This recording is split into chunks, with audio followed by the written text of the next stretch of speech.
Hi, I'm Larry Puckett, the DCC guy. Today I want to show you how you can light up your model railroad. So let's get started. Hit that little red subscribe button, and when the little bell comes up, click on it and click all.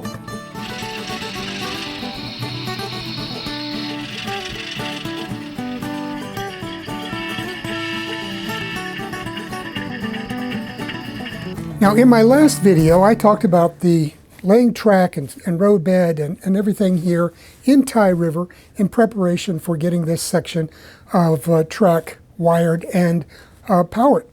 But I got stalled after I laid the track because it was so dark in here. However, take a look at this. With a simple flip of the switch, I've got lots of light here underneath of this overhanging upper deck. So today I want to share with you how I went about adding all of this lighting here to the Tye River section. So let's go ahead and take a look at that. I was watching a video on YouTube on Ron's Trains and Things, and Ron was talking about some lights that he had found that he was going to be using on his model railroad. And I was intrigued by them because they are very low power and they produce a lot of good light. So I checked into them, found them on Amazon.com, and I ordered a set of them, a set of 6. The thing I like about these, and this is one of the fixtures, it's approximately 46 inches long. They say 4 feet, but not quite. But that's advertising. At any rate, they're made by a company in China. They're called Barrina, B-A-R-R-I-N-A, and you can go to Amazon and look up Barrina, or you can do a search on the internet and you can get to the Barrina website. And you can buy these products from them, and they sell them in bundles. So I purchased 6 of these. So that's roughly 24 feet. But I'm going to get more out of it than that, and I'll tell you why in just a minute. Now the thing I like about these is that they're basically LED strips. Now let me show you what I mean by that. So these are some that I purchased a few years ago when we redid our kitchen, and I put these underneath of the cabinets. So they produced a great amount of light. You can see the LEDs there. And the thing about these is you can see the little black dots. Those are all resistors. So these operate off of 12 volts DC, and you have to have those dropping resistors for the LEDs. Now these are made pretty much the same way. They have strips of LEDs inside of here, and there's 2 parallel strips, and they are set at about a 90 degrees apart from one another. So when you install these, you get about 180 degrees of illumination. So they're really made to be mounted vertically. If you mounted these horizontally, you'd lose the light from that top section or that top strip of LEDs. Now the great thing about this, with this, you're getting about 20 watts of light spread out over this entire fixture. And that doesn't sound like a lot. But if you remember, this is an equivalent 60 watt light bulb, and it's rated at 9 watts. So you're getting pretty good illumination from these. And by the way, that's what I've been using here on the Piedmont Southern. I have fixtures installed underneath of part of the layout at about 3-foot intervals with one of these light bulbs in each one. So I'm getting these overlapping pools of light because I've got these set up about every 3 feet, and it gives me very good coverage. And these are the same 3000 degrees Kelvin light temperatures, and these are available in several different temperatures. You can get them 3000, 4000, 5000, and 6500 degrees Kelvin. And if you go to their website, you can see what that looks like. You can go to your local hardware store, for example, in the US, Lowe's, and they have displays set up with different light bulbs in them so you can see the different colors. Now I chose to go with 3000 degrees Kelvin some time ago because I like that warm light effect. But some people like the much brighter 5000 and 6500 degree Kelvin light. Now the other great thing about these is they just plug right into a wall outlet, and I'll show you in a minute how that works. So they run off of 120 volts AC instead of having to set up a 12 volt DC transformer like you have to for a set of these. The other thing is they come in various sizes. This is the standard 4-foot size. They're also available in 2-foot, 3-foot, and in a larger size, 8-foot. Now this particular fixture here is what's called a T5. And if you look at this cross section, that means it's about 0.9 inches across and about 1.4 inches tall. Now the T8 is a little bit taller and wider than that, but it still will fit in a lot of places. So that's the great thing. And they're also very lightweight. I mean, you can lift these with one finger without any problem. They're that light. So you can attach these to the underside of an upper deck. You can attach these to your ceiling in your layout behind a fascia. And it's not going to overtax your ceiling, even if you've got a grid ceiling like I have here.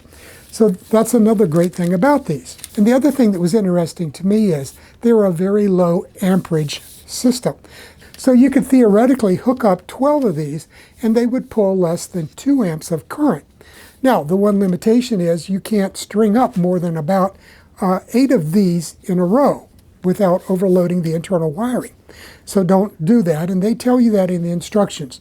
With the 4-footers, you can use up to 8 of them daisy-chained. With the 3-footers, it's something like 10 of them, and with the 2-footers, you can string 12 of them together.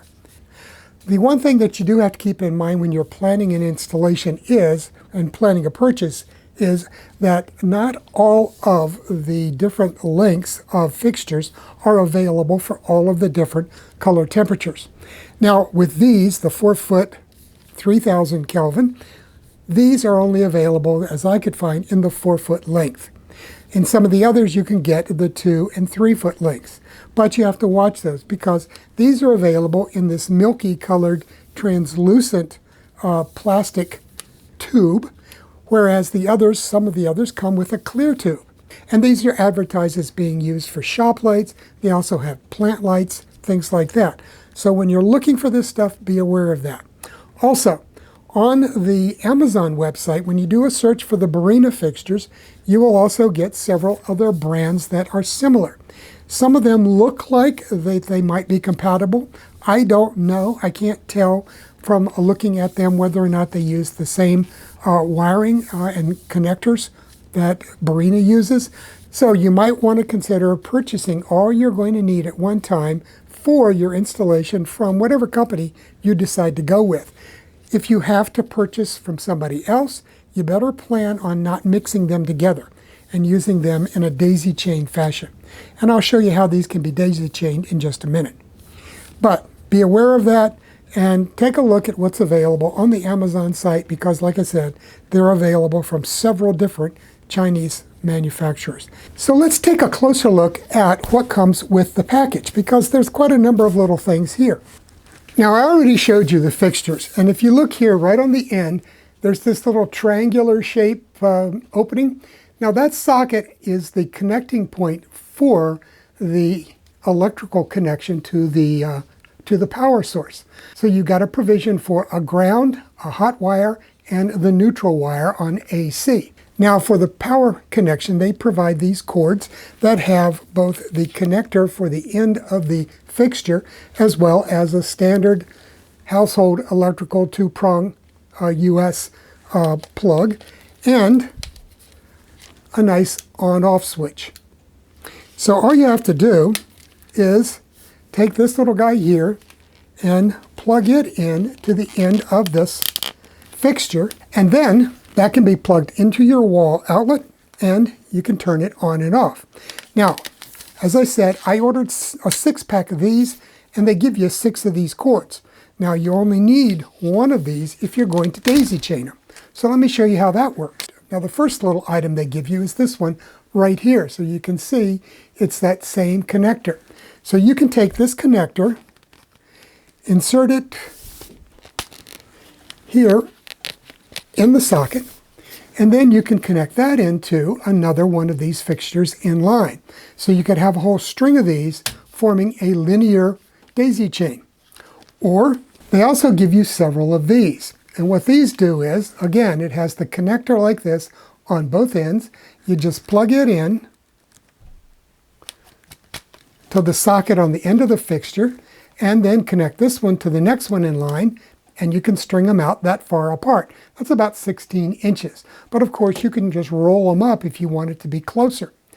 So that's the way that you would normally install these and daisy chain them together. Another option they provide you is if you want to hardwire these in, they give you this little connector here. And it has the hot, the neutral, and the ground wires already there. So if you're experienced with AC wiring and want to connect this into a circuit in your house where you already have a switch on the wall that can control the lighting circuit, you could wire these right in. But make sure that you know what you're doing, or you get an electrician to do it for you. One of the most important pieces they give you along with this are these little clips. And they fit right here on this aluminum extrusion and pop right on. And that's how you attach them. They come with a screw and these little clips. You attach that to whatever wood or other mounting surface that you have. Screw that in, and then you can just clip these in place underneath of there. Somebody in one of the reviews on these mentioned that he had actually used double-sided tape to stick these to the ceiling somewhere. So that's one option that you would have as well. But these are so easy to use, and these things are so lightweight that it's very quick and easy to install these, as I'll show you in a minute. So now I want to give you a demonstration of how you go about installing these fixtures underneath of an overhanging deck like this one here on the Piedmont Southern. And then we'll just light the whole thing up and be ready to go. As I showed you a second ago, I installed one 4-foot fixture down at that end. Now I want to continue it and add a fixture from here all the way up to about here. I have one of the little mounting clips, so I'm going to install it right here, and that'll give me my 4-foot of run. And got my little screwdriver here. We'll just take that, and these are basically a self-tapping type wood screw. And I'm just going to screw it into the bottom of this 1x2.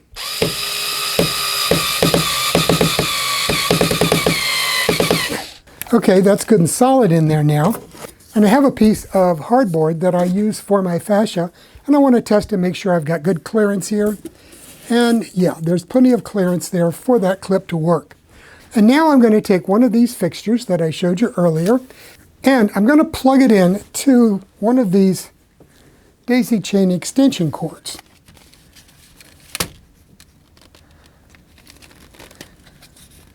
And you can see as soon as I plugged that in, I had light. So now all that I have to do is align this with the little clips, and I installed another clip right here. So I'm going to align that with the fixture. And that's all there is to it. It just pops right into place. So you could conceivably install a whole string of these in no time at all. And now you can see how much light I have under here. More than enough to illuminate the entire scene 2 foot deep. And it's balanced on each side because I'm getting about 180 degrees of coverage from these light fixtures. And that little light fixture is just right here underneath of the bottom edge of this fascia. I'm going to be able to run this along the entire length of Tye River right here behind the fascia without any problem at all, because these things are so thin. I mean, it's less than an inch thick and 1.4 inches tall, so it's going to fit in here quite easily. So you can see it's right there is where the light is. And I'm getting very good illumination out here, even on the edge of the layout, all the way in on the back of the layout. So very good coverage on both sides. You can easily read the information here on the side of this Southern boxcar. And so with that, I think I've solved my lighting problem for most of the rest of the Piedmont Southern. So I'm going to be ordering a couple of more sets of these to be able to cover the entire lower deck of the layout with these Barina LED fixtures. So give those a look at Amazon or on the Barina website, and you can purchase these from Amazon.com, or you can purchase them directly from Barina. Now, I do want to thank Ron Marsh of Ron's Trains and Things. We did share some emails back and forth about these because it took a while to figure out all of the current information, because unfortunately in the information they don't give you a lot of details about the current draw on these, and I was very concerned about that. Simply because I know that with these type of LED light strips, it takes about 1 amp for every 3 feet. So I was concerned that might be the same with these. However, Apparently, because these are running off straight off of 120 and they are using some other type of internal circuitry to drop the voltage down and the current down to what these LEDs need, it's not really that big of an issue. So with 12 of these and under 2 amps, you're not going to overload your household circuit at all unless you're running your entire layout off of one circuit in your house. And I'm sure that you guys can come up with other innovative ways to mount these, both underneath of an upper deck on a double deck layout, hanging in them from a suspended ceiling like I have here in the Piedmont Southern behind a fascia hung from that, or various other mounting ways on a freestanding layout that could be used for these. Have a great week, have a great weekend, and I'll see you here in a couple of weeks with another video from the DCC Guy. Bye now.